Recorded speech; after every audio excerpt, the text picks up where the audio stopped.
el acceso a la justicia en materia civil y familiar en tratándose de derechos humanos, y en él le doy la bienvenida, como ya lo señaló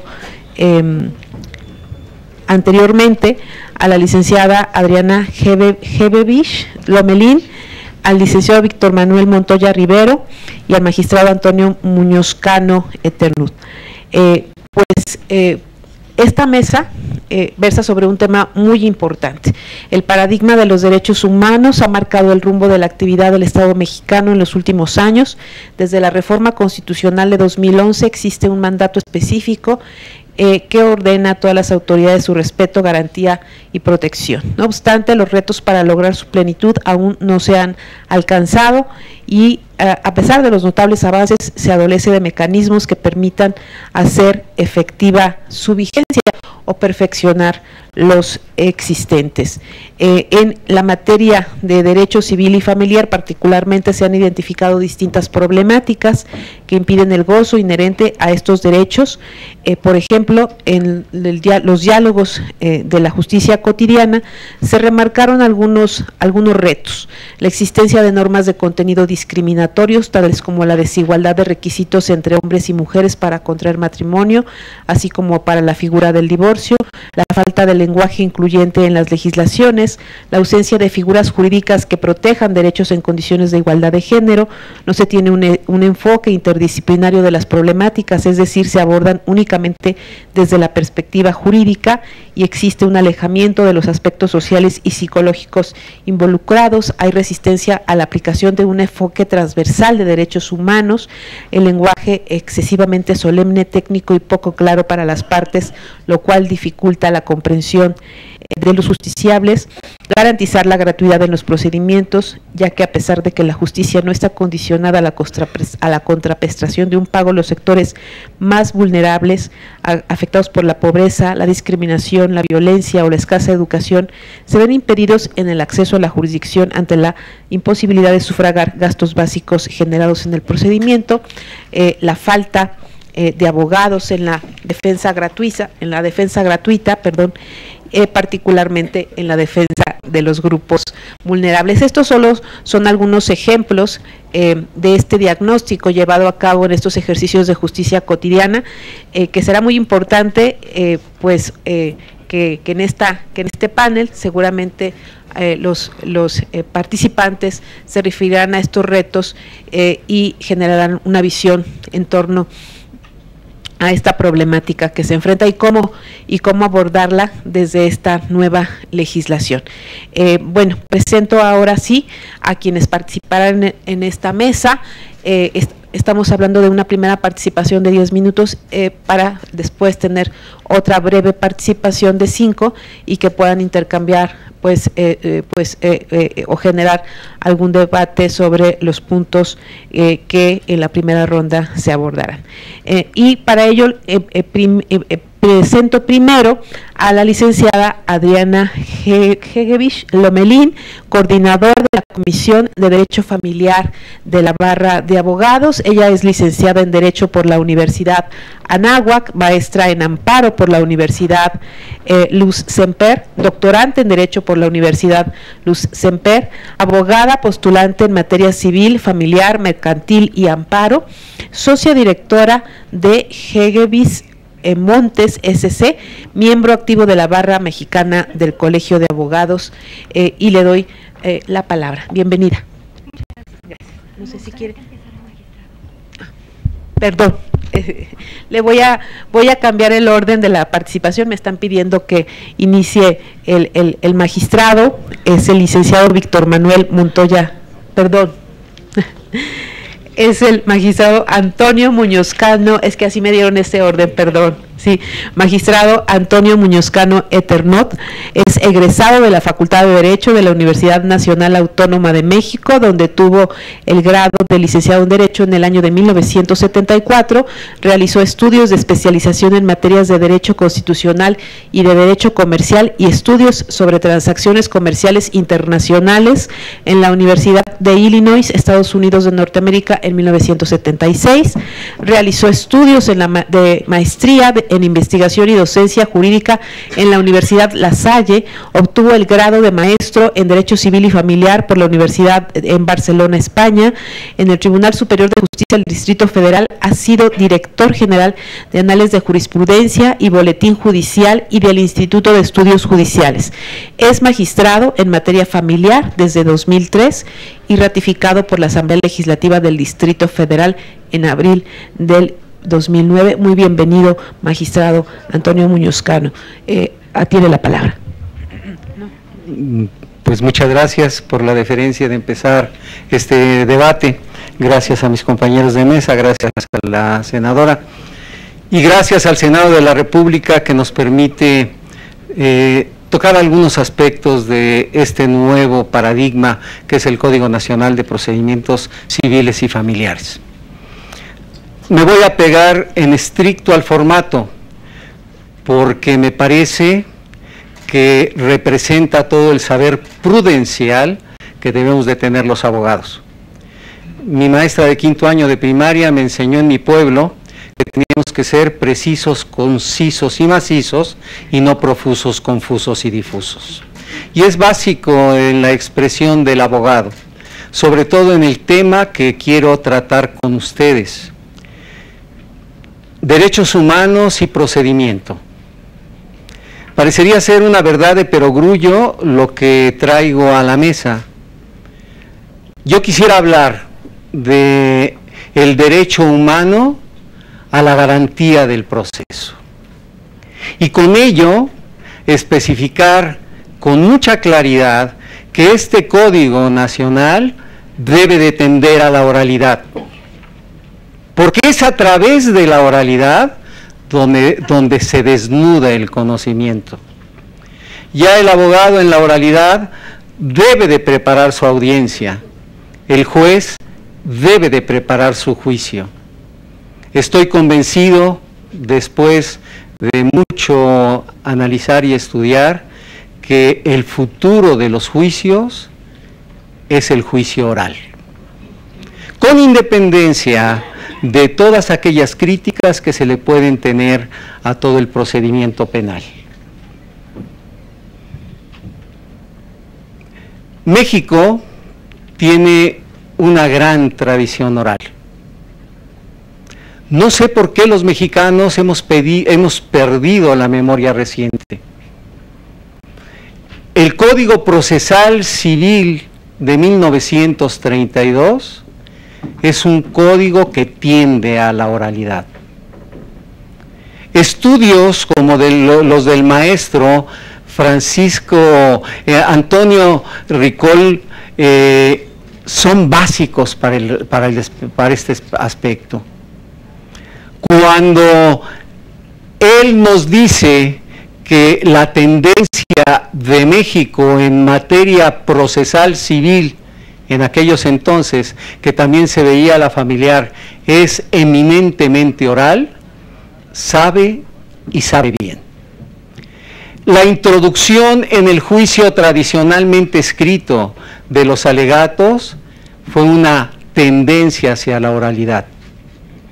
En estos minutos que me quedan, quisiera yo confirmar mi punto de vista. Existen principios expresos y dentro del procedimiento y al mismo tiempo que se deben de cumplir. Estos principios, uno de los principios básicos es el principio de inmediación judicial. El juez que recibe la demanda es el juez que debe de preparar las pruebas y es el juez que debe de desahogar las pruebas. Y con ello se colma uno de los anhelos de este foro de justicia cotidiana. El justiciable necesita ser escuchado por el juez, no a través de su interlocutor, que es el abogado. Decía un maestro mío que la anécdota es el primer contacto con el aprendizaje, y permítanme comentarles dos anécdotas. Una de ellas cuando me tocó ser presidente de la sala en la que presto mis servicios. había un asunto muy complicado, un asunto de guardia y custodia, se habían peleado mucho las partes, teníamos más de 2 años con el litigio. Cuando leí la sentencia del juez me pareció una sentencia bien razonada, que colmaba todos los aspectos de la litis. Y cuando estaba yo recibiendo a las partes, porque uno de los agravios consistía en que no habían sido oídos los niños por el juez de primera instancia, les pregunté, ¿ya conocen su sentencia? Y la respuesta fue no. Bueno, ¿y quién les dijo, a usted señora, quién le dijo que ganó? Mi abogado. ¿Y a usted señor, quién le dijo que perdió? Mi abogado. ¿No han leído su sentencia? No. Y eso me impactó mucho, porque como juez mi deber es dictar la resolución viéndole a los ojos a los justiciables, no a los abogados, a los justiciables. ¿Y eso cómo se puede cumplir? Solamente con una técnica añeja, no es nueva. Ya desde Homero nos comentaban la forma de los procedimientos orales en el escudo de Aquiles, etcétera, que no voy a entrar a esos aspectos, pero sí necesaria. El juez y las partes deben de conocer lo que se está llevando a cabo en una sala del tribunal. Y eso se tiene que realizar mediante la oralidad. No encuentro otra forma. Miren ustedes, el código que ahora nos rige en el Distrito Federal establece lo que se denominan controversias familiares. Si nos apegamos en estricto a las controversias familiares, estas son celeras, justas y completas. Y sin embargo, en una controversia familiar nos tardamos hasta 2 años. ¿Por qué?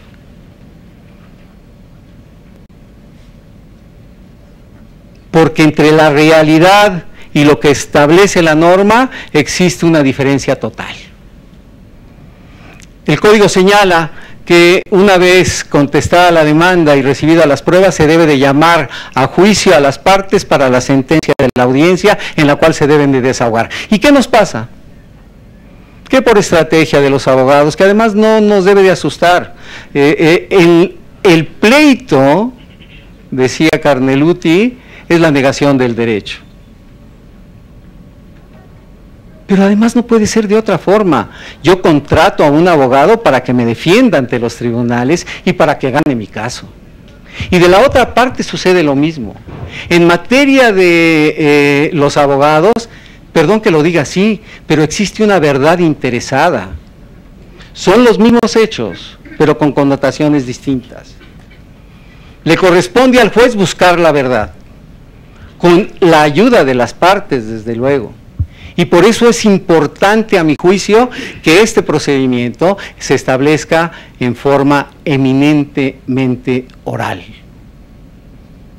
No solamente el principio de inmediación, sino el principio de igualdad procesal, el principio de contradicción, el principio de continuidad, los principios explícitos e implícitos del proceso deben de estar plasmados en este nuevo código al que nos estamos haciendo referencia. Garantizando, y con esto termino mi primera parte, garantizando el acceso a la justicia, pero sobre todo que se escuche a las partes, es como podemos hacer asequible este principio básico de un Estado constitucional, democrático, de derecho. Hace algún momento, hace algunos días, platicaba yo con algunos jueces orales y me comentaban, ¿qué caso tiene que escuchemos al perito que siempre nos repite lo mismo en los juicios de contradicción o de reconocimiento de paternidad? Si los peritos, siendo una ciencia exacta, nos repiten lo mismo.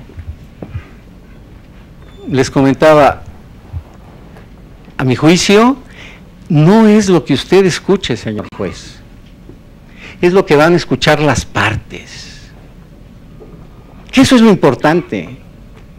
Y por eso tenemos que ser muy estrictos en el cumplimiento de la técnica de la oralidad. Cuando se escucha el por qué a través de la técnica genética, se puede determinar hasta el 99.999, etcétera, % de que fulana y sutano son los progenitores del niño, las cosas cambian. Por eso también en la rendición de pruebas, que eso será, si ustedes me lo permiten, mi segunda intervención, de la oralidad es importante. Muchas gracias, señora. Gracias. Muchas gracias al magistrado Antonio Muñoz Cano Aternut. Antes de presentar a nuestra siguiente panelista, agradezco también la presencia y que se incorpore a este panel al licenciado Alfonso Pérez Cuellar Martínez. Gracias. Ahora sí, y ya que anteriormente había dado cuenta de su currícula, le doy la palabra a la maestra Adriana Hegevich Lomelín. Complicado pronunciarlo. Adelante. Gracias, buenos días. Antes que nada, pues agradezco este espacio y la posibilidad de que nos escuchen, ¿no? A nosotros también, desde el punto de vista del postulante. Pues sí, yo creo que el Código Nacional de Procedimientos Civiles y Familiares no es poca cosa, no es un reto simple, ¿no? En un país multicultural, en donde tenemos tantas desigualdades, donde las infraestructuras no son las mismas, en un país donde tenemos 33 códigos civiles diferentes, donde también hay códigos familiares en específico. No es fácil armonizar todo eso, ¿no? que nos envuelve. Tenemos también, por ejemplo, el concubinato, ¿no? El concubinato no está regulado igual en todos los estados, en unos son 5 años, en otros son 3, en otros son 2, en otros es 1. O sea, es un gran problema, ¿no? Tratar de armonizar visiones, familias, conceptos de familia diferentes, es un reto importante que también a nosotros como profesionistas nos exige una gran profesionalización, una gran especialidad.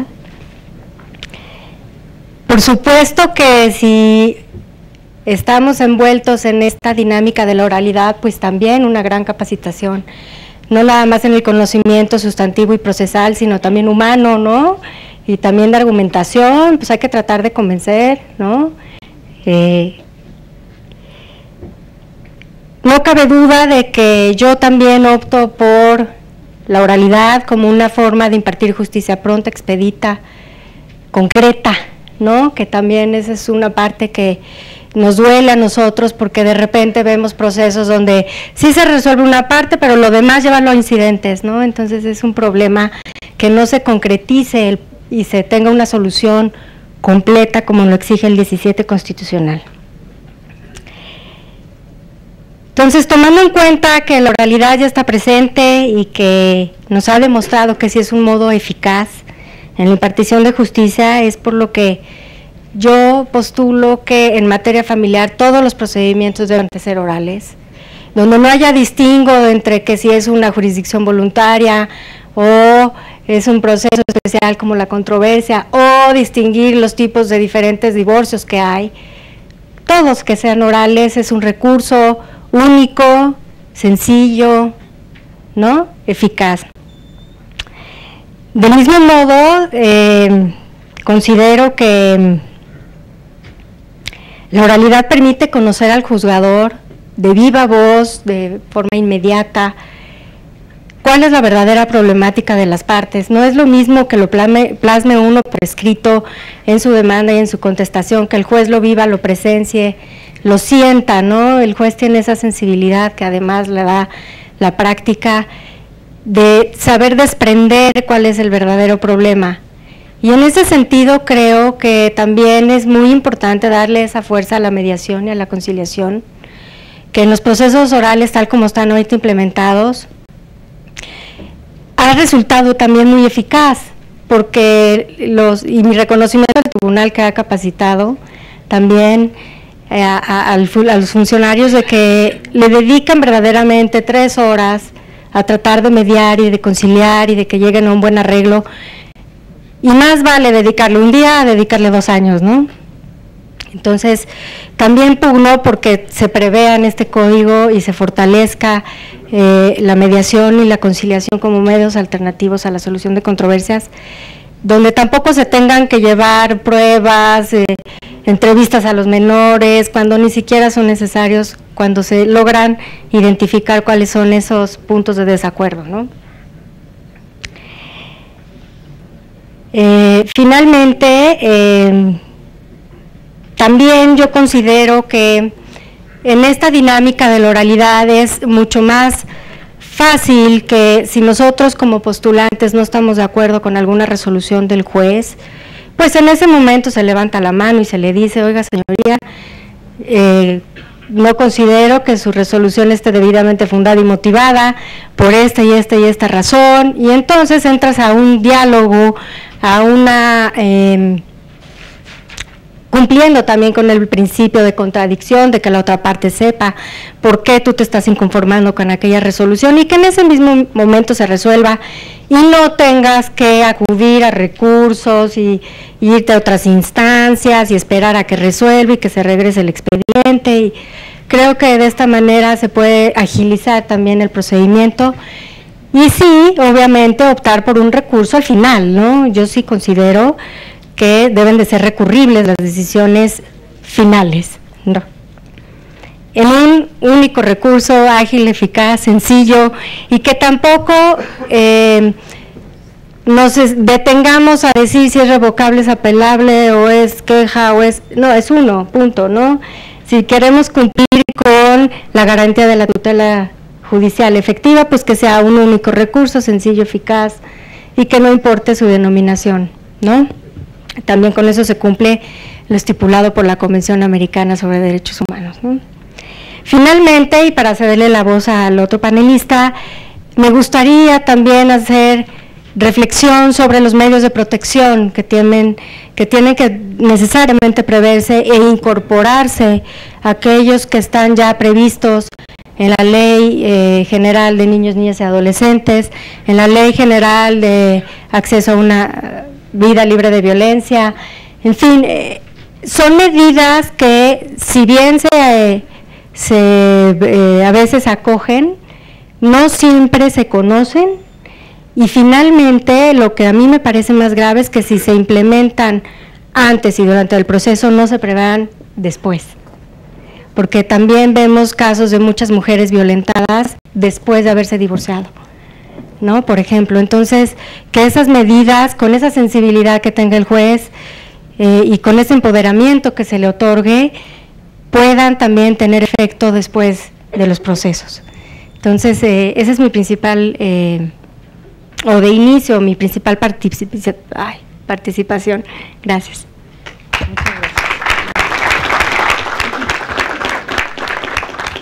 Muchas gracias por su participación. Pasaríamos ahora a la intervención del tercer panelista, licenciado Víctor Manuel Montoya Rivero. Él es licenciado en Derecho por la Universidad Nacional Autónoma de México, tiene las especialidades en Derecho Económico y Corporativo, en Derecho Fiscal, en Derecho Laboral, en Amparo y en Filosofía Política y Social en la Universidad Panamericana. Es socio fundador y director general del Bufet Montoya Rivero. Le damos la bienvenida para que participe por 10 minutos en esta primera ronda. Muchas gracias, senadora. Es para mí un gran gusto, un honor, participar en este foro que tiene que ver precisamente con los retos para acceder a una justicia plena y respetuosa de los derechos humanos, precisamente para la implementación de los trabajos que ahora inician o quizá hayan iniciado con anterioridad, no lo sé, de un Código Nacional de Procedimientos Civiles y Familiares. La unificación del procedimiento me parece que va en aras de la impartición de justicia pronta, expedita e imparcial como lo establece el artículo 17 de la Constitución.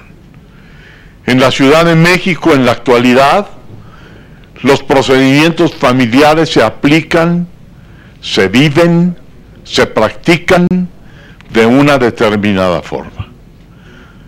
Va uno al Estado de México, aquí a unos cuantos kilómetros, a Toluca, y esos mismos procedimientos se practican, se viven, se implementan de otra manera.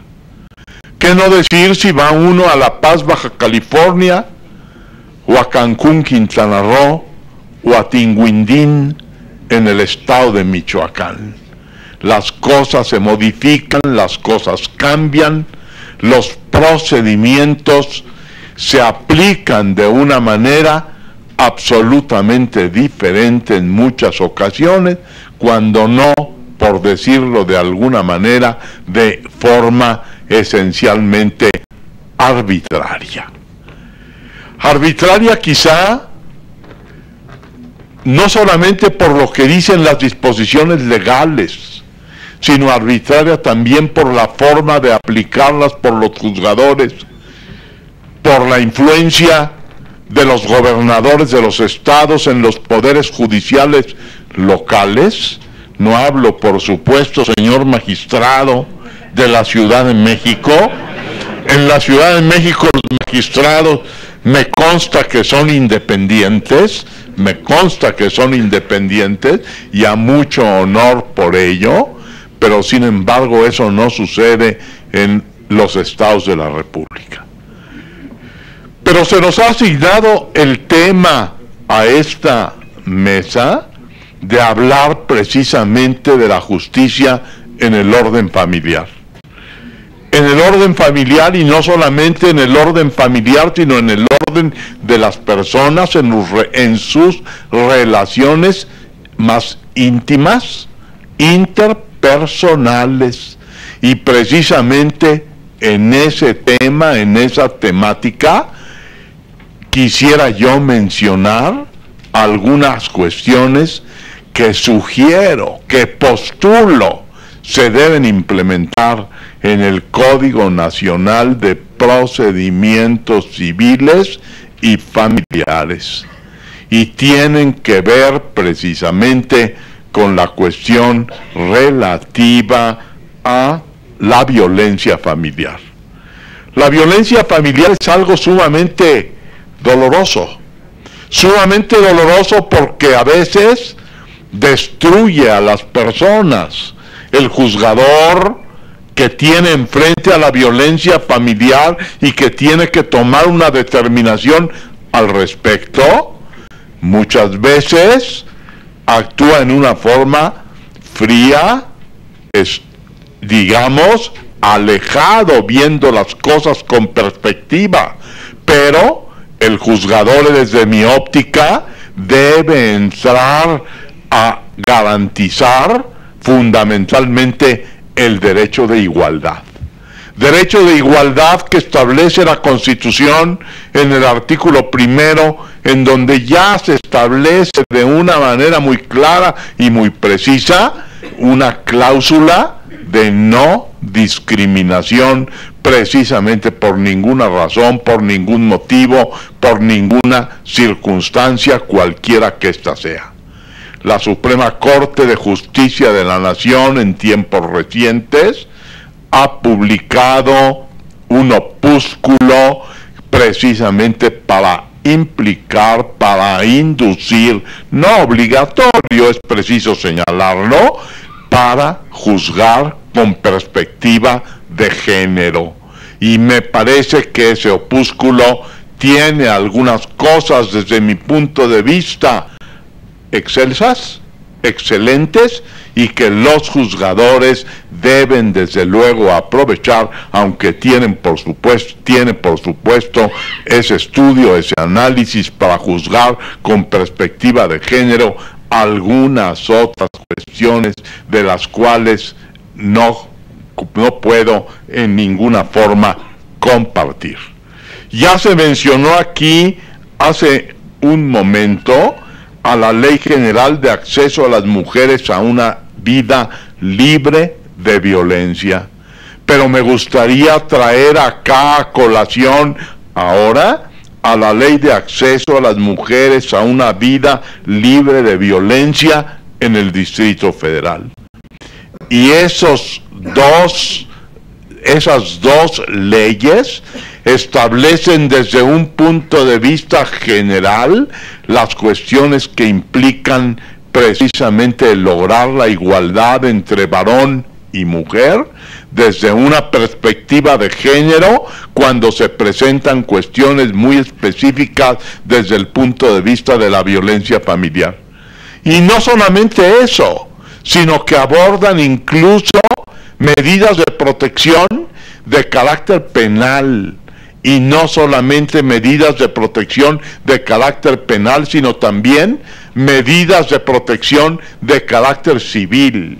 Y precisamente por estar en un foro en el que se debe hablar, en el que se debe tratar el tema del nuevo Código Nacional de Procedimientos Civiles y Familiares, probablemente debamos de centrarnos ahora simple y sencillamente en el hecho de las medidas de protección de carácter civil. Hay procesos de carácter cautelar y también hay medidas cautelares dentro de los procesos. Eso es indispensable señalarlo. La justicia cautelar desde el punto de vista del artículo 17 de la Constitución es una justicia que tiene una entidad sumamente importante, sumamente trascendente. La justicia cautelar y en especial en este aspecto los procesos cautelares que necesariamente tienen el carácter de ser procesos provisionales, necesitan también reglamentarse en el Código Nacional de Procedimientos Civiles y Familiares, y noto, cuando menos en los proyectos que han circulado hasta este momento en relación con ese código, una falta, una ausencia importante respecto de estos procedimientos, de estos procesos, sobre todo desde el punto de vista de las medidas de protección. No me quiero meter por el momento, desde luego, en las cuestiones de fondo, a lo que atañen, a lo que obedecen las medidas de protección en el fondo, desde el punto de vista sustantivo, sino simple y sencillamente desde el punto de vista procesal. Me parece que en el Código Nacional de Procedimientos Civiles y Familiares debe establecerse un capítulo o un título, no lo sé, quizá habrá que ver cómo se estructura sobre este tipo de medidas de carácter de protección, que ya se regulan en esas dos disposiciones, la Ley General y la Ley del Distrito Federal, y en otras leyes estaduales a las cuales pudiéramos hacer referencia. Esas medidas de protección, por su propia naturaleza, tienen que ser medidas estrictamente temporales, de vigencia limitada, y me refiero a las órdenes de protección de carácter civil que se implementan en esas dos leyes a las cuales nos hemos referido, y deben reglamentarse dando amplias facultades al juzgador para determinarlas, aunque no amplias facultades desde el punto de vista irrestricto, sino que deben estar acotadas, deben estar limitadas, como actualmente lo hace, como actualmente lo señala, por ejemplo, la ley vigente en la Ciudad de México, en la cual se establecen 4 medidas de protección de carácter civil: la suspensión temporal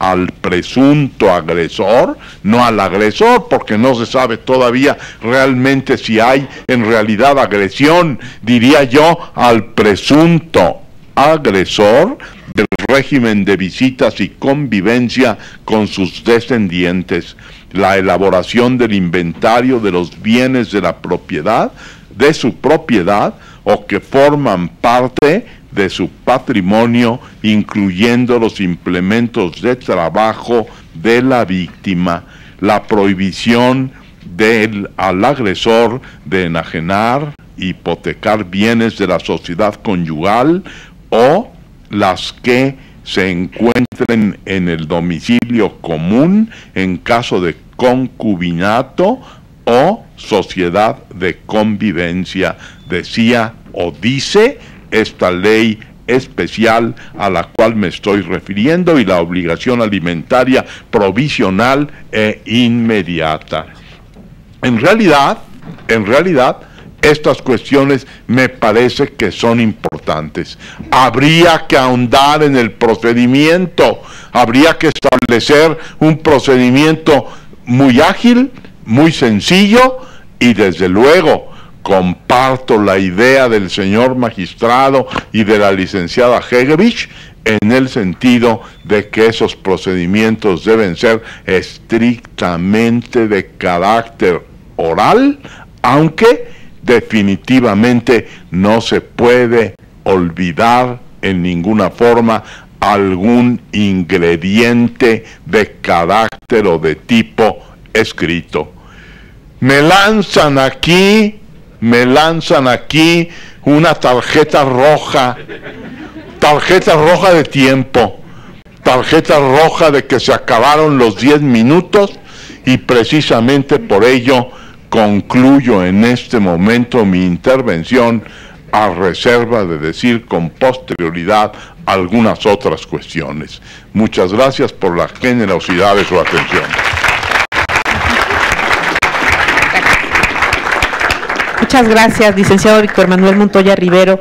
Le damos la palabra ahora y permítanme presentarles al licenciado Alfonso Pérez Cuellar Martínez, abogado postulante egresado de la Universidad Iberoamericana, institución en la cual ha sido profesor en diversas materias, es catedrático también de la Universidad Panamericana y actualmente presidente del Ilustre y Nacional Colegio de Abogados de México. Muy bienvenido al Senado de la República. Senadora, muchas gracias a todos. De verdad me da mucho gusto compartir este panel con expertos de primer nivel. Yo sin duda quiero partir también de esta base, y creo que hay que dejarlo bien apuntado, la necesidad justamente de apuntar hacia la oralidad en nuestro proceso. Creo que tendrá que ser un tema hacia el que debemos ir poco a poco avanzando y entender la imperiosa necesidad de llevarlo a cabo en esa forma. Actualmente, y esto ha sido creo que una culpa compartida entre jueces y abogados, tenemos una justicia que básicamente es de secretarios de acuerdos, de conciliadores, que a veces es justicia también de proyectistas. La falta de ese contacto de las partes y de los abogados muchas veces con los jueces va generando pues finalmente una justicia que se va convirtiendo en una ruta que no es la que marca la ley. Claramente los jueces deben presidir las audiencias, y con el paso del tiempo nos hemos acostumbrado, hemos tolerado que las audiencias sean dirigidas por secretarios de acuerdos y que las partes no estén verdaderamente en contacto con el juez. Este principio es fundamental, y de esa forma, y como bien apuntaba desde el principio el magistrado, tiene que ver no nada más con lo que el abogado escuchará, podrá entender y podrá decir, sino con lo que las partes puedan también alcanzar a comprender de lo que está sucediendo en su asunto. Y apuntaba también el magistrado sobre un apunte sobre Carneluti. Carneluti habla del drama, justamente en el proceso, y cómo se vive por las partes. Y en los temas familiares creo que hay un aspecto todavía fundamental y mucho más delicado cuando hablamos de esto. Por supuesto, hay elementos adicionales en los mecanismos de oralidad, y lo estamos viendo en lo que ya está sucediendo en oralidad en estos momentos, y hay un factor, por ejemplo, que es la toga en el juez, la dignidad que representa la autoridad de ese juez togado en un lugar adecuado, en un espacio que está puesto para las partes, que está puesto para el juez, para los testigos, donde pueden estar siendo atendidos en un momento, digamos, de concentración para su asunto. A diferencia de lo que ocurre actualmente, en donde asuntos donde se están ventilando temas familiares, delicados, con menores, con esos problemas que conocemos y entendemos en el foro, se llevan a cabo entre música, un taladro perforando un expediente y situaciones que yo creo que son inconcebibles, que no podemos permitir. Escuchas de menores que se hacen, sí, pues en un espacio tal vez a veces el privado del juez, que es cuando se puede tener acceso en la audiencia a ese privado, pero también audios, cualquier tipo de pruebas que requieran momentos justamente en los cuales se atienda a los justiciables y por supuesto a los abogados. Y la abogacía también merece ese trato de dignidad, como también lo merecen las partes. Creo que tenemos que repensar entonces en que estos procesos son justamente, sí, para el insumo que recibiremos los abogados, que trabajaremos con ese código y con esas normas y esas reglas del proceso, y por supuesto para este destinatario, estos destinatarios que son los usuarios, y que yo creo que ahí tenemos que atender a otros temas adicionales. Porque sí, ya he dicho sobre lo que pasa con esa justicia, que repito, puede ser a veces de secretarios de acuerdos o de proyectistas, pero hablemos de la abogacía también. La abogacía no tiene los mecanismos suficientes de control ético ni técnico. Y de pronto nos encontramos también en unas circunstancias en las cuales los jueces resuelven con lo que los abogados ponemos a manos de los jueces. Y ahí viene un aspecto fundamental a entender también de qué pasa entonces con los tiempos de implementación que tendremos para este nuevo código y la posibilidad entonces de que estos sistemas de oralidad verdaderamente permeen debidamente y que haya entonces un posible acceso a la justicia, porque esa persona, esa madre que va a reclamar alimentos para sus hijos, la patria potestad o el padre que reclama visitas y convivencias, puedan tener verdaderamente un abogado que les asesore debidamente y que en todo momento pueda realmente cumplir las expectativas de lo que está pensando en términos de acceso a la justicia. Porque ese aspecto de acceso a la justicia, su primer punto de contacto será ese abogado y trascenderá la información que le pueda transmitir al juez. Como esa primera reflexión, simplemente hablar pues, de la importancia de generar estas técnicas de oralidad, talleres de oralidad. Tenemos que prepararnos, la judicatura lo hace y lo ha hecho, pero en la abogacía no hay mecanismos ciertos ni tampoco ordenados de cómo nos vamos a preparar para la oralidad. Creo que tenemos el consenso en buena medida, por lo menos creo entre los colegios, que debe ser el paso. Pero bueno, la preparación es otro de esos grandes retos, esos desafíos que tenemos enfrente. Y en un tema, para entrar ya de fondo en las situaciones que inciden en el proceso, creo que vale la pena comentar algo que tiene que ver, en el marco del acceso a la justicia, con lo que sucede con los emplazamientos y las notificaciones. Es decir, con esos mecanismos de comunicación procesal que se convierten de pronto dentro de un juicio y a lo largo de un proceso en un viacrucis que tiene que ver con lo que sucede con la forma de emplazamiento, la entrega de citatorios, cédulas, y todavía se agrava más cuando hablamos de grupos vulnerables. Pensemos en personas de la tercera edad, pensemos en la niñez, pensemos en personas con discapacidad, en grupos indígenas, en todas las personas y estos grupos que están queriendo tener acceso a la justicia y que los mecanismos de notificación y de emplazamiento no son suficientes. El ejemplo simplemente en el Código de Procedimientos Civiles de la Ciudad de México, entre los artículos 114 a 117, establecen, entre otras cosas, que si la notificación es entregada a un empleado doméstico o pariente del buscado, puede hacerse la notificación por cédula. Se puede entregar simplemente la cédula, si no hay negativa de alguien que quiera recibir la cédula. Con lo cual, pues entonces, pues el documento se deja o no a la persona que dice ser el empleado. Y esto genera, y lo sabemos en el foro, una serie de nulidades, se hace trabajar en forma innecesaria al sistema de impartición de justicia, y entonces de pronto tenemos juicios de años, de por sí ya hablábamos del tiempo que nos lleva un juicio, y después estos mecanismos de nulidad y estas estrategias legales, que insisto, somos los abogados responsables de ellas. Creo que hay que hacer un llamado importante en ese sentido, de entender cuál es nuestra responsabilidad social en lo que implica en estos procedimientos y muy especialmente en materia familiar.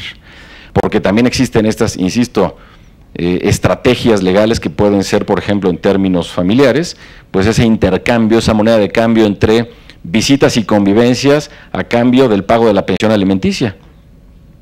Y es el constante.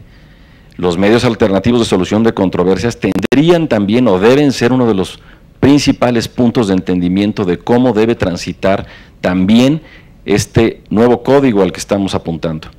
Tenemos que despresurizar a los tribunales y habrá casos que tendrán que necesariamente resolverse por la vía contenciosa. Pero otra vez insisto, es una responsabilidad compartida, la abogacía y la judicatura. Y tenemos por eso que pensar en la necesidad que existe de cómo nos vamos a preparar para este nuevo código si estamos apuntando a la oralidad. La experiencia la estamos viendo en lo que sucedió en materia penal, transcurrieron 8 años y muchos pensaban tal vez no va a pasar la reforma y entonces mejor esperemos. O si pasa la reforma ya veremos qué sucede más adelante. El error es que la reforma llegó y aunque hoy se critica por quienes practican o ejercen el derecho penal, pues la reforma ya está. Y hay que implementarla y hay que trabajar sobre ella. Lo mismo tiene que ver con la materia procesal civil y familiar.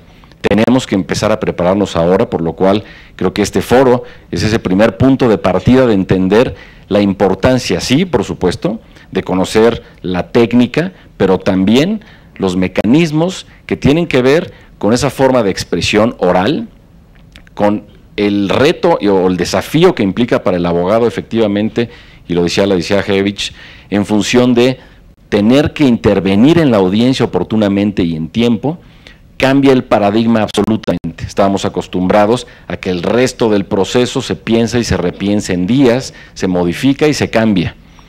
Y ahora el reto es un proceso ágil en beneficio del justiciable, pero es un proceso en el que tenemos que meditar muy bien cómo lo vamos a enfrentar. Y por eso también hay un punto final para dar cierre a esta primera parte de la intervención que tiene que ver con cómo se desarrolla este acceso a la justicia también, no solamente por esta abogacía libre, independiente y organizada, sino qué está pasando o qué se va a preparar con los abogados de oficio. Es decir, lo que en otros países se conoce como el turno de oficio.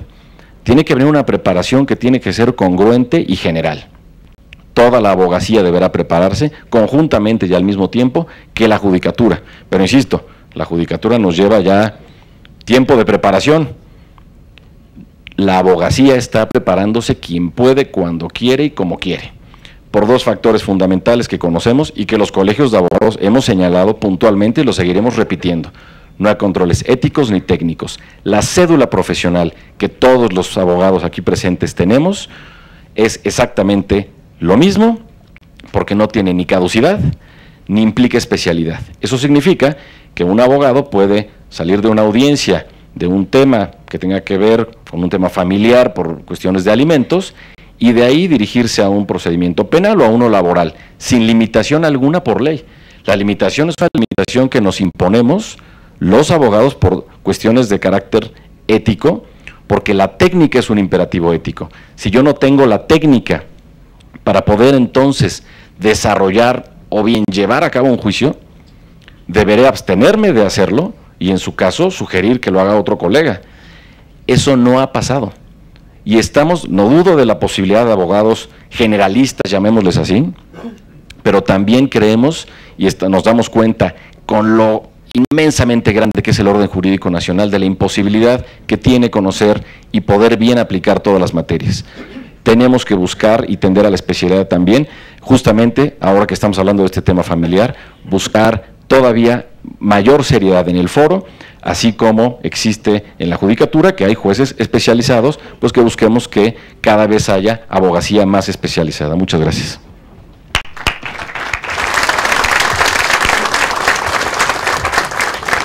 Muchísimas gracias al licenciado Alfonso Pérez Cuellar Martínez.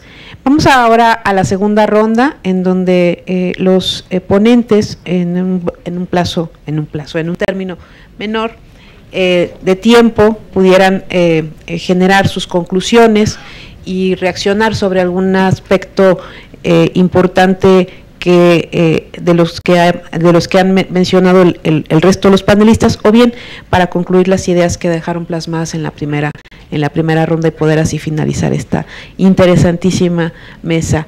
Le doy la palabra entonces a la maestra Adriana Hegevich Lomelín para que haga su participación. Perdón, otra vez me equivoqué, es que tengo en mi script con ese orden y no lo he cambiado, perdón.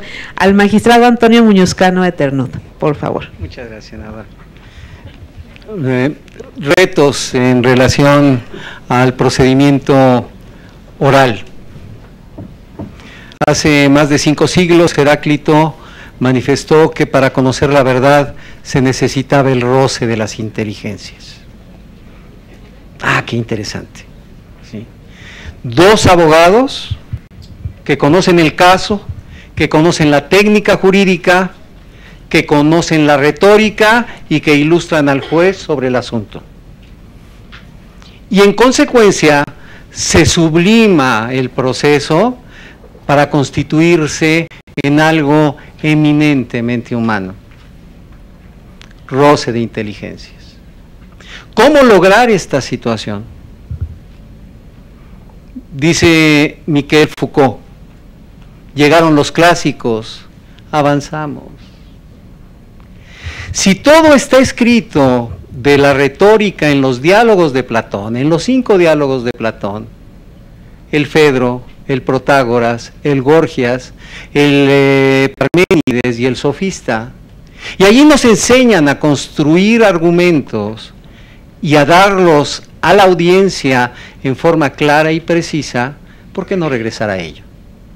Cuando Chaim Perelman en los años 50 escribe su libro La nueva retórica jurisdiccional, alude a esa situación.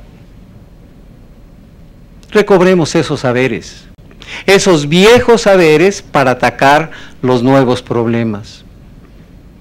Recordemos que la retórica tiene 3 partes fundamentales: el etos del orador y de la audiencia, el logos, que son los conocimientos duros, prácticos, fuertes, y el patos. Aristóteles dice, el patos del abogado, es decir, la emoción del abogado es una emoción contenida. No pretende sacar las lágrimas a un juez. Las lágrimas me las saca mi esposa, compañeros. Lo que sí pretende es que el señor que va a juzgar sea empático con la causa que está juzgando. Si no se logra eso, no se logra la justicia. Segundo reto, a mi juicio, en forma muy sintética. Ya lo decía el maestro Pérez Cuellar. No desechemos lo que nos ha ido bien. Nuestro código tiene instituciones de verdad buenas. El reto de esta honorable Cámara, y ojalá podamos ayudar los que estamos en esta situación, es no desechar aquello que está bien. Construir sobre cimientos sólidos.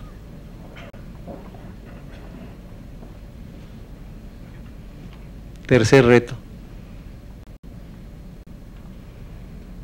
La oralidad no necesariamente es invertir en una sala de audiencias, ni grabar todo lo que sucede en la audiencia. La oralidad es una técnica. Es una técnica que en el siglo XIX ya lo exploraron los alemanes y los austriacos, a través de audiencias. Nosotros seguimos el sistema austriaco, 2 audiencias, la audiencia preliminar y la audiencia de juicio. Tratamos de incorporar en las controversias del orden familiar el sistema alemán, una audiencia. El reto que necesitamos es hacer ágil esta situación. Aplaudí mucho la reforma que hizo nuestras cámaras del artículo 16 constitucional, que ya lo señalaba la maestra Hegevich, mi querida amiga. Recoger todos los medios mediante los cuales se pueda reproducir las audiencias orales. Y eso se puede hacer mediante un estenógrafo. Claro, si logramos en algún día los poderes judiciales hacer realmente independientes, y la independencia implica la suficiencia presupuestal, que se establezca un X porcentaje de la recepción de los dineros del Estado para los tribunales, será otra cosa. Mientras tanto, necesitamos de la imaginación creadora, de la imaginación creativa. Termino con dos referencias que me parecen muy importantes de mis queridos panelistas y en relación a la ética. Lo que se pretende es eticitar la justicia, no judicializar la ética. Y el Código de Ética, por lo menos del Tribunal Superior de Justicia de la Ciudad Capital, ha naufragado por las interpretaciones jurídicas que han realizado otros tribunales. Eso no se vale. Necesitamos, como presupuesto indispensable, que abogados y jueces tengamos una plataforma ética. Habrá muchas cosas que discutir. El juez que conoce un asunto, que como diría Wendell Taylor Holmes, el ministro famoso de principios del siglo pasado de la Suprema Corte de Justicia de Estados Unidos, puede sentenciar en imparcialidad algo que vaya en contra de sus premisas morales fundamentales. Decía Taylor Holmes, lo primero que tienes que preguntarte como juez es si lo que vas a juzgar no va en contra de esas premisas. Ahorita en nuestro código no lo podemos hacer. Excusarse sin causa es algo de responsabilidad. Tenemos que exigirle a la juez o al juez que sentencie en algo que está así. Hay mucho que discutir al respecto. ¿Puede existir objeción de conciencia en la judicatura? Y son temas que no nos hemos planteado, porque dentro de la abogacía, desde luego, el licenciado puede aceptar o rechazar un caso. El juez no. ¿Es válido eso? ¿Tendremos que discutir todas estas situaciones?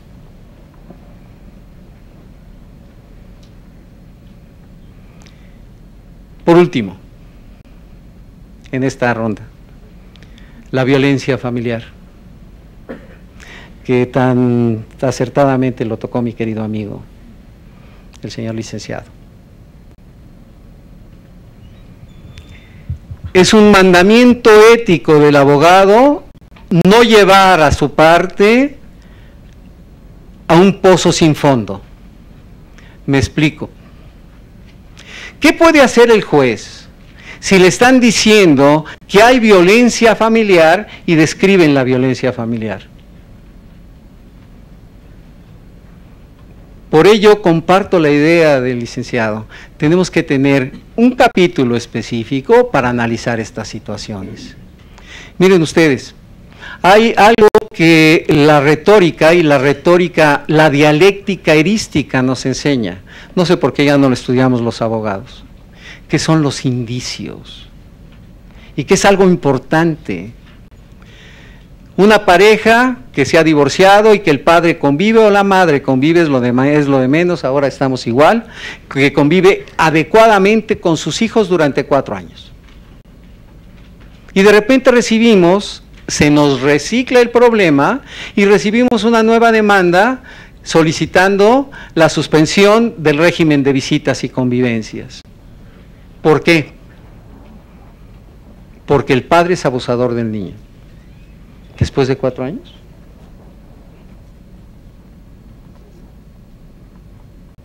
¿No es algo que le compete al abogado analizar antes de presentarlo? porque se puede lograr todo. Por eso el abogado es un técnico del derecho. Y finalmente, y con eso termino, también la postura ética del abogado en relación a la técnica de la oralidad. Hace 3 semanas que lo tengo enmarcado, recibí un recurso que decía, era sobre unos alimentos, ¿sí? Quien recurría era el padre que tiene la guardia y custodia de los menores y decía, como estás en presencia, magistrado, de un juicio de alimentos y del interés superior del menor, suple todas las deficiencias de la queja y entra al estudio del asunto.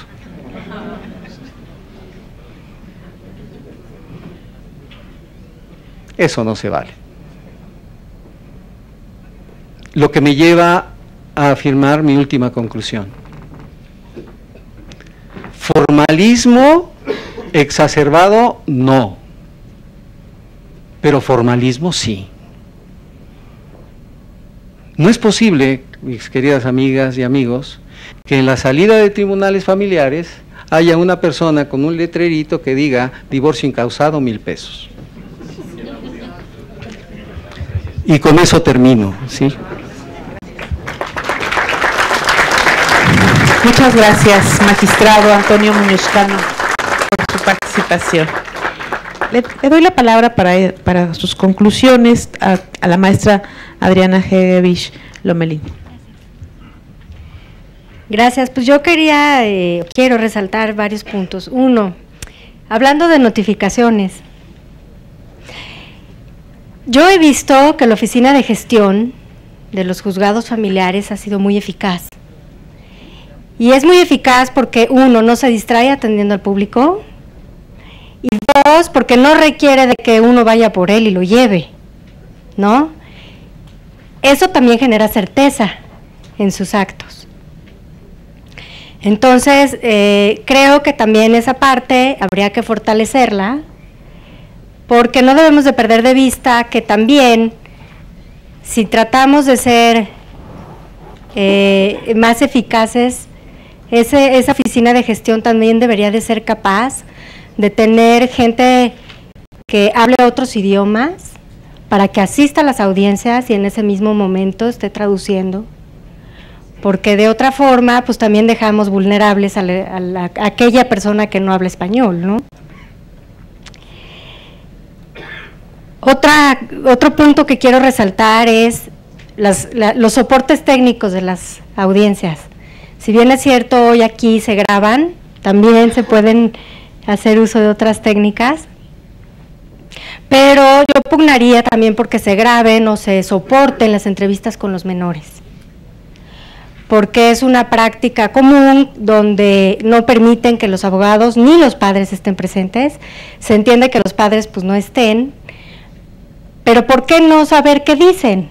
¿No? O sea, ¿por qué tener ese impedimento de conocer qué dicen? Si bien es cierto, tienen derecho a ser escuchados y a emitir su opinión los niños, niñas y adolescentes, también nosotros tenemos que tener esa posibilidad de saber qué se dijo, porque además luego salen de la entrevista y en 3 renglones resumen lo que en media hora estuvieron dialogando, ¿no? Entonces, yo pugnaría también porque se asiente de alguna forma esa parte. De la misma manera, los peritos que los entrevisten, pues que estén certificados, cualificados en el trato con menores, ¿no? Porque su dinámica es diferente, su manera de expresión es diferente. Muchas veces llaman de emergencia al Ministerio Público que está, ¿no? Nada más para que asista y cumpla con el requisito de que sí fue asistido el menor, pero no siempre están totalmente cualificados para eso, ¿no? Otro punto que quería yo resaltar es en el de las pruebas, ¿no? Hablando de rigorismos y de formalismos, creo que no debemos de tener presente que ya la forma en cómo está la confesión pues ya es obsoleta, ¿no? Si bien es cierto el código no lo exige como se implementa, pues es una práctica ya muy, muy arraigada y entonces pues optar por una forma más ágil como es la declaración de parte, ¿no? Que también en la oralidad se permite, pero no siempre es bien entendida, ¿no?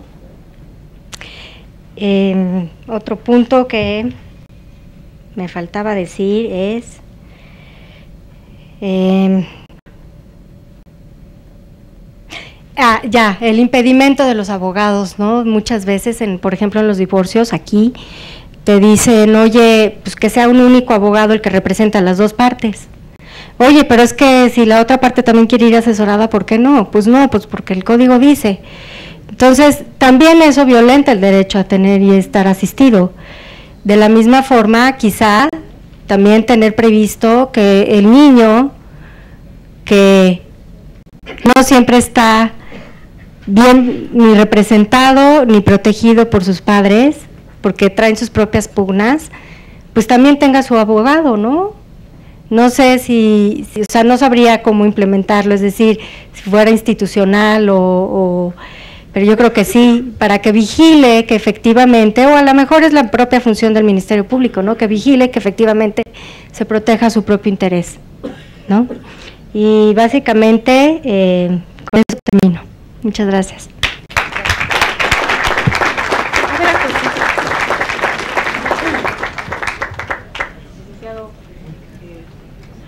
Víctor Manuel Montoya Rivero, por favor. Muchas gracias, senadora. Miren,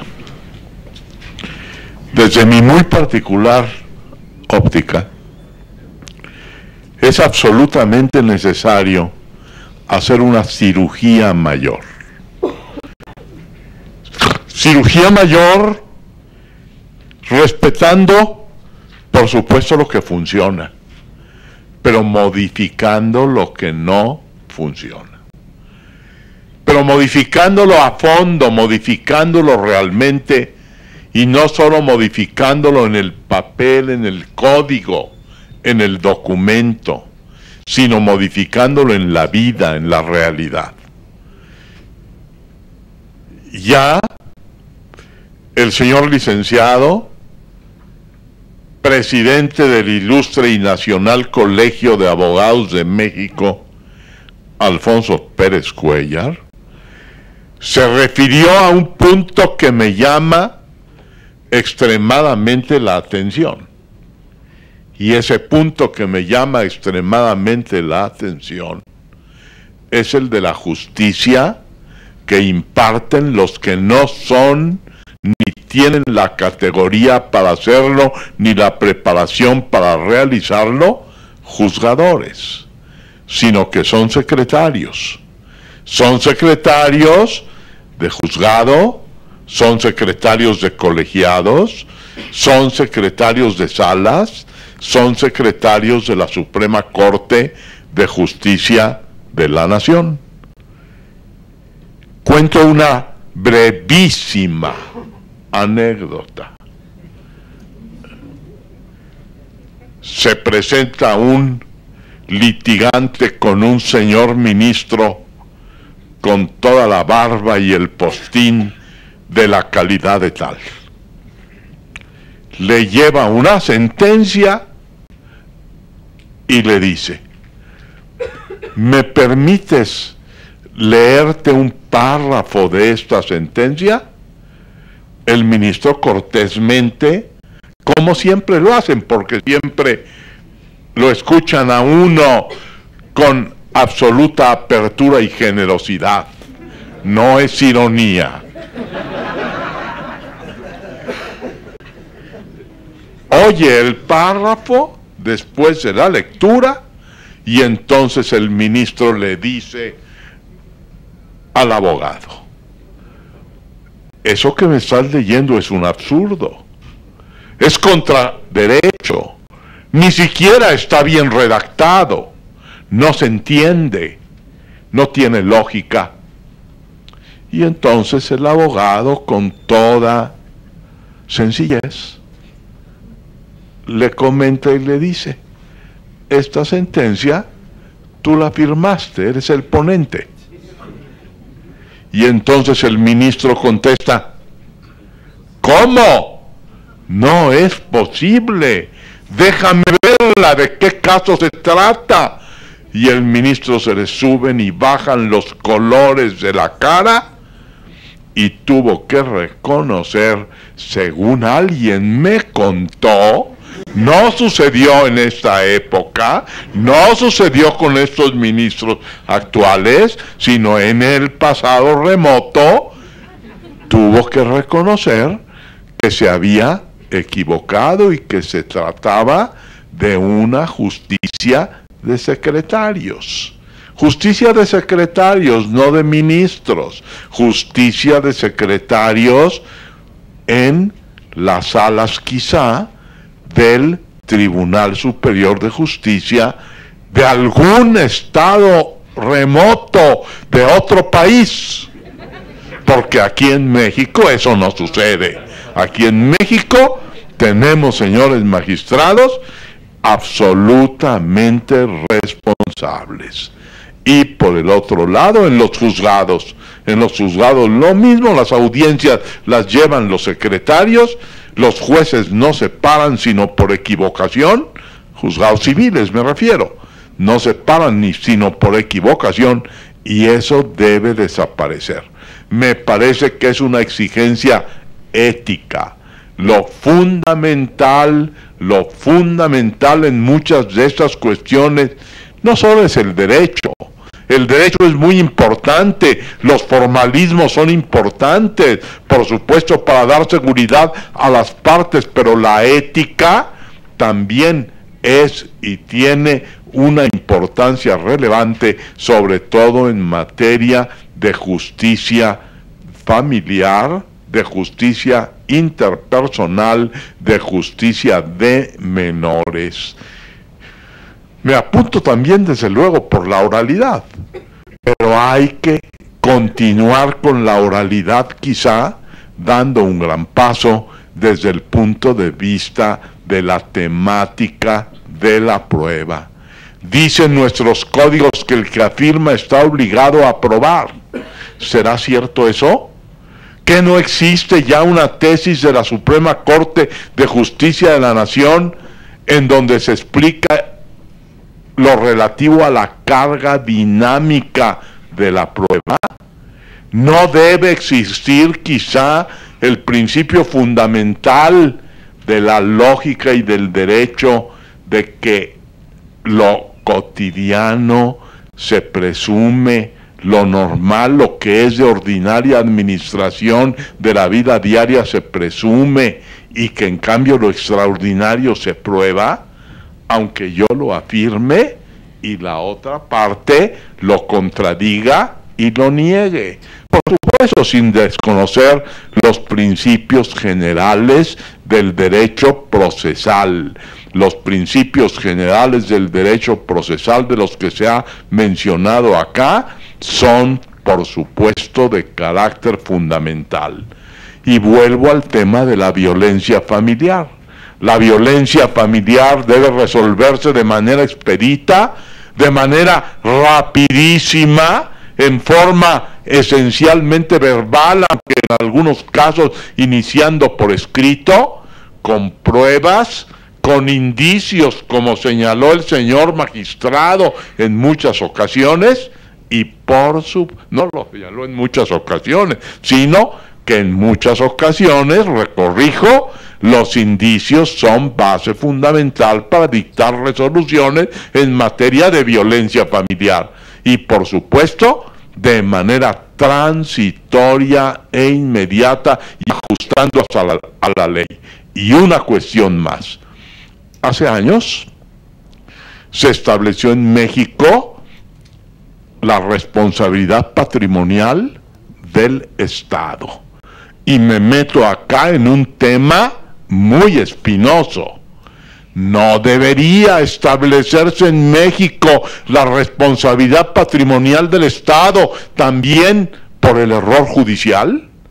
Y también, lo dudo quizá, no sé, es simplemente lo planteo como una pregunta, y sobre todo cuando el juez actúa sin apegarse a los principios jurídicos, a los principios del derecho, como dice el artículo 14 de la Constitución, a la letra de la ley, a su interpretación jurídica y a los principios generales del derecho, el error judicial debe tener trascendencia.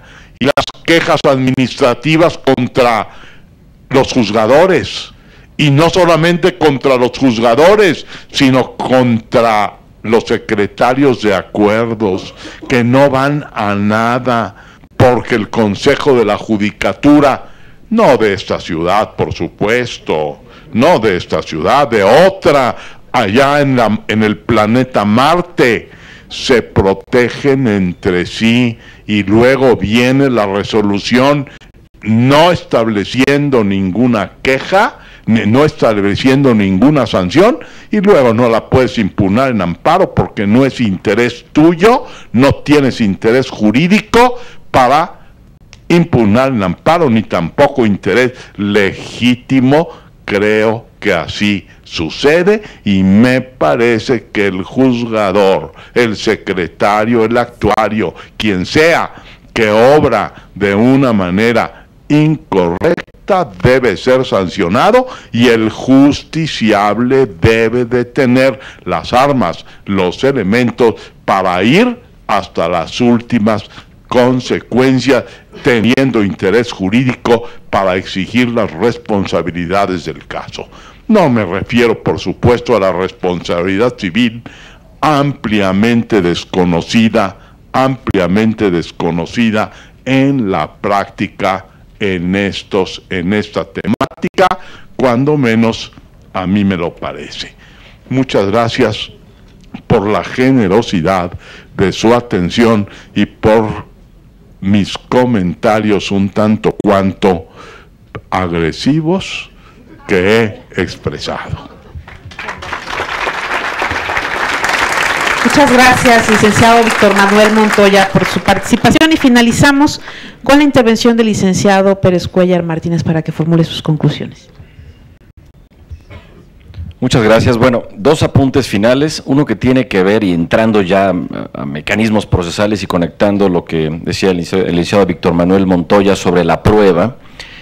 En materia familiar, en muchos de los asuntos, una de las pruebas que resultan más importantes, y hablando en términos de violencia, termina siendo la prueba pericial.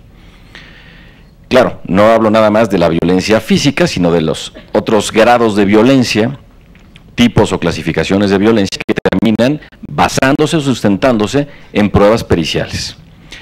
¿Y cuál es el grave problema? Tenemos que hablarlo así. La prueba pericial está no alcanzada o tocada por la corrupción, está enlodada de corrupción. Tenemos que hacer algo al respecto. Lo sabemos que en el momento que estamos frente a una pericial, no sabemos qué va a pasar. ¿Quién va a ser el perito que designe la otra parte? ¿A quién vamos a designar nosotros? ¿Qué va a pasar?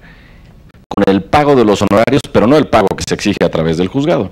Hablemoslo como es. Sabemos de los niveles de corrupción casi que en cualquier materia. No tengo tal vez la respuesta, pero habría una propuesta desde nuestro colegio que se ha venido construyendo. ¿Qué podríamos hacer? Podríamos tener tal vez peritos oficiales o peritos designados directamente por el juez, que no sean conocidos hasta el momento del desahogo de la prueba, que no haya contacto de las partes, de los abogados, con el perito previamente. No tendría por qué haberlo, salvo casos que, pues esencialmente nos obligaran o necesitaran que se conociera. De otra suerte, podemos inhibir estos mecanismos corruptores que después generan, lógicamente, estos planos absolutos de injusticia entre pues quien accede a estos mecanismos corruptores y quien decide no hacerlo o no lo hace por la razón que sea. Yo creo que esto, por supuesto, después viene un tema de valoración de la prueba, eso ya queda en manos de los jueces, pero mientras tanto es las conclusiones a las que llegan los peritos por razones puramente económicas, por corrupción. Y si no lo decimos así, pues en el código nos va a quedar lo mismo y va a pasar lo mismo en el proceso. Debemos romper ese esquema, insisto. No tengo la respuesta, yo creo que se podrá construir en conversatorios y en las discusiones que se tengan, pero creo que es un tema muy importante a tener en cuenta.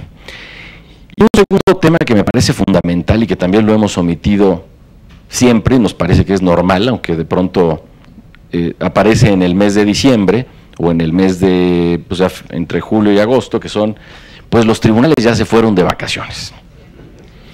No es posible que no tengamos en materia familiar jueces de guardia. No se puede atender ningún asunto en el momento en el que los tribunales se van de vacaciones, pero apunto algo más grave, es que todavía dentro de un juzgado donde un asunto se está llevando, hay un billete de depósito que aparece el último día, ahí está depositado.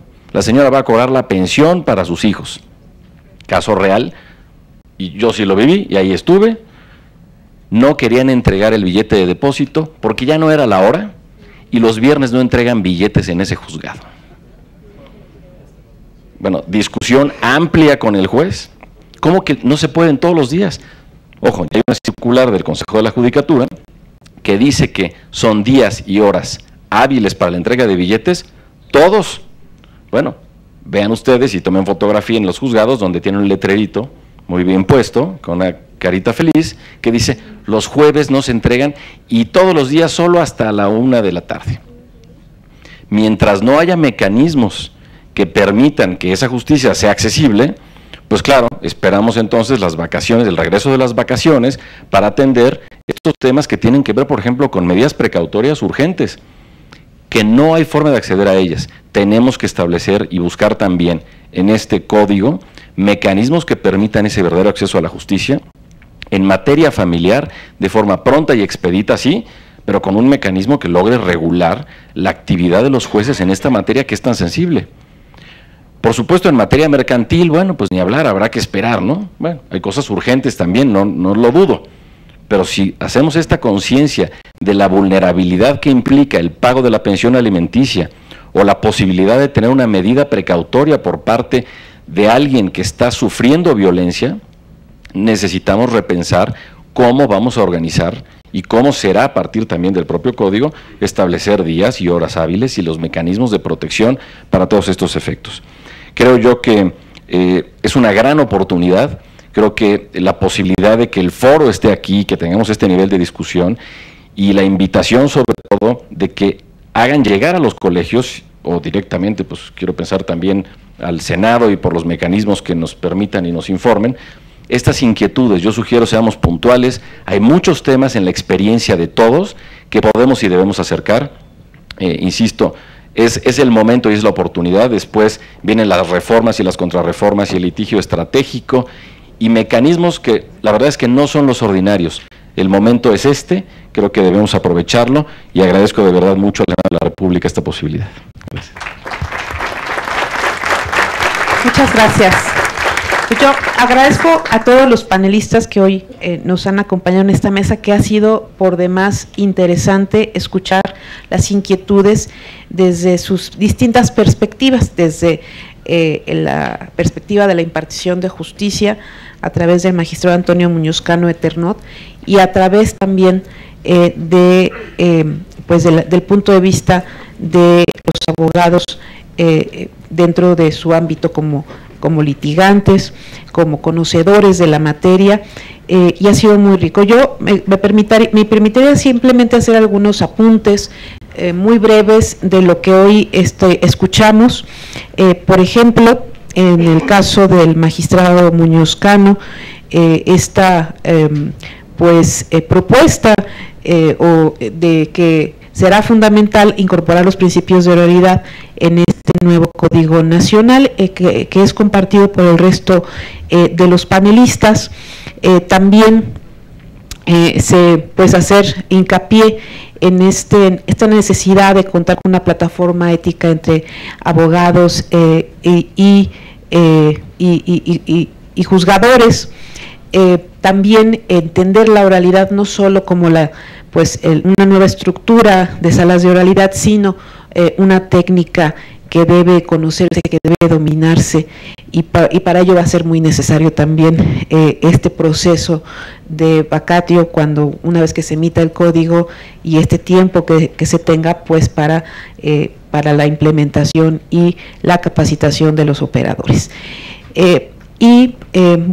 También nos hace un llamado a revisar lo bueno que ya tiene las disposiciones vigentes y no dar al traste con aquellas instituciones que están funcionando. En el caso de la licenciada Hegewisch, pues también optar por la oralidad en todas las fases del proceso. También nos llama a buscar mecanismos para agilizar los procesos, incluso en el momento de conocerse la sentencia, buscar mecanismos para que estos recursos sean ágiles, que sea una sola instancia. También nos habla de la tutela judicial efectiva, hace algunas propuestas como el de grabar audiencias que participen niños, peritos, en el caso de los peritos, pues también buscar calidad en los peritos, es decir, buscar un perfil adecuado que estos deban de reunir y que esto se considere en el propio código. Nos hacen una reflexión varios panelistas en el torno a las órdenes de protección. Por ejemplo, el licenciado Víctor Manuel Montoya habla de la necesidad de revisar lo que hoy tenemos tanto en la ley general como en las locales en materia de acceso a una vida libre de violencia, estas órdenes de protección, cómo las vamos a compaginar en el nuevo código con las medidas de protección. Creo que eso es un reto importante. Nos llama a hacer una cirugía mayor, y entendiendo que efectivamente pues habrá que conservar aquello que funciona, pero pues también reformar todas estas instituciones que no están funcionando. Dejar atrás nos llama a esta justicia de secretarios, buscar la participación del juez, la inmediación en los procesos, y bueno, pues la exigencia ética en su actuar. También pues que haya consecuencias efectivas en el caso del error judicial. Estamos trabajando, por cierto, en el Senado y ahora en la Cámara de Diputados en generar en el ámbito federal un nuevo sistema de responsabilidades en el Poder Judicial de la Federación, y pues este ejercicio tendrá que ser replicado por los estados, por sus legislaturas locales, justamente para incorporar este nuevo sistema nacional anticorrupción, en donde la reforma constitucional exceptuó al Poder Judicial para que el propio Poder Judicial se generara una reforma distinta para que se sancionaran estos actos, tanto por la función que realizan como en su ámbito de juzgadores y también en el ámbito administrativo. El licenciado Alfonso Pérez Cuellar pues hace también algunas propuestas muy interesantes. También habla de esta justicia de secretarios y cómo esto pues va mermando la calidad y en el acceso a la justicia. Y bueno, pues creo que es importante lo que señala en torno a que este nuevo sistema pues tendrá que dignificar a las partes y a los abogados, tanto a los justiciables como a los abogados, y a la dignidad del propio juez. Nos hace un llamado también en materia de revisar el tema de los emplazamientos, de las cédulas, especialmente en tratándose de grupos vulnerables. Y bueno, un tema muy importante que también abordó pues es en el tema de la prueba pericial, en el tema de la corrupción que se genera y cómo buscar mecanismos para evitar estas prácticas, y creo que esto lo podemos hacer. También, bueno, pues en el tema de cómo salvaguardar pues los derechos de los justiciables y que simple y sencillamente se tenga acceso a la justicia y que no sea un obstáculo que el tribunal tenga vacaciones. Mecanismos de justicia accesible, entre otros temas que hemos tomado hemos tomado puntual nota, pero quiero insistir en que este es el primero de muchos ejercicios que tendremos en torno a la discusión de este importante instrumento normativo. Estoy por platicar con la mesa directiva de la Comisión de Justicia y con la senadora Yolanda para proponer que haya un ejercicio adicional a todos estos foros de audiencias públicas, ya en la revisión tanto de la propuesta de la senadora Yolanda como de otras que sé que se están trabajando. Hay algunos documentos incluso que se están trabajando por los propios poderes judiciales que los van a hacer llegar. De manera paralela se está trabajando en la Cámara de Diputados la ley de medios alternativos, pues también hay conexión con este instrumento. Entonces creo que va a ser muy importante generar audiencias en el momento que ya tengamos todos los documentos, todas las propuestas, para generar una revisión puntual de cara a la sociedad, de cara con los operadores, con el propio Poder Judicial, con la abogacía mexicana, con la propia sociedad, para que pues este importante código realmente pues tenga un buen puerto. Yo asumo ese compromiso con todos ustedes y felicito de nueva cuenta a la senadora pues a la barra, a los colegios que participaron en la organización de este evento, y bueno, pues muchísimas gracias a todos.